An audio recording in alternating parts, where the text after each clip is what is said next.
بسم الله الرحمن الرحیم. خاندانونو کې مړی شوي وي او بیا چې کله اختر پې راشي نو خلک وایي دا یې د مرګ نه پس په دوی باندې ړومبی اختر راغی، نو د دوی کور لا تعزیت لا خلک بیا ورځي. نو دا شرعن حکم څه لري؟ دا شرعن ناجایز دی، ګناه ده. د مړي تعزیت بېشکه چې غم دی او په دې باندې تعزیت کول د ټولو مسلمانانو ذمہ داری ده. خدا د درې ورځو پورې دین اسلام موږ تاسو ته تعزیت کولو حکم را کړی دی.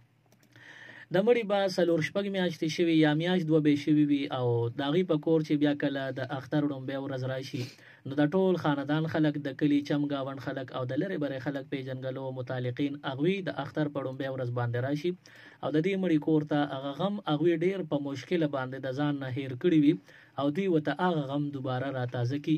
نو شرعن د خو ځان یو قسم دته شوکول غوښتل چې زه ستا په غم باندې تا سره خفه یم، خو دې یې په غم اخته کو، غم یې ورته دوباره راتازه کو.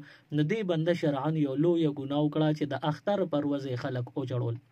د دې په وجه باندې دا عمل مه کوئ. دې سره د مړي چې کوم کور والو د اختر هغه خوشحالۍ د خپو لاندې کېږي او اختر خوشحالۍ ختمیږي. ټوله ورځ خو به کور ته لاړ شي، خپلو خوشحالو کې بال بچ سره مصروفه به شي، خو د هغه اختر د برباد کړو، هغه به ټوله ورځ قرار را نه شي زړه ته. د دې په وجه مړي ته د اختر په ورځ تعزیت له دوباره ورتلل دا شرعن ممنوع دی، ګناه ده. په قبرونو باندې سیرې ګلونه وغیره اچي، شرعن د دې څه حکم دی؟ سیره په قبر باندې اچول دا ګناه ده. دا که اختري که شوقدري که مخکې که وروستي په قبر باندې ګلونه سیره اچول دا ټول ناجایز عمل دی. د دې خلکو مقصد نیک وي، دوی وایي چې زمونږ د رشته دار دی یا هر یو بنده چې زمونږ نه خوږ جدا شوی وفات شوی دله په قبر ګلونه واچو سیرې واچو چې دته راحت ورسي او د اختر په خوشحالۍ کې شریک شي، نو دی په دې نه شریک کیږي.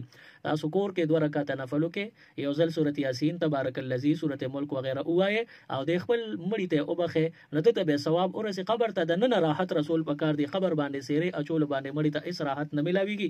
البته کومې پیسې چې خامخا خواهش لري چې زه په سیرالم نو دغه پیسو باندې سیره ماخله، د دې مړي د ثواب ایصال ثواب په نیت باندې دغه پیسې واخلو چې غریبانانو له ورکا او زما رور یا پلار یا مور یا رور خو مړ دي هغه ته په دوا وکا ته به مت دوا کی قبر ته راحت به ورسي او چې چاله پیسې ورکړه به مت دوا کی نو دا به جایز وي او په قبر باندې سیرې چول دا به ناجیز او اس فیدم نه رسی. د دې په وجه دې نه ځان ساتل پکار دي.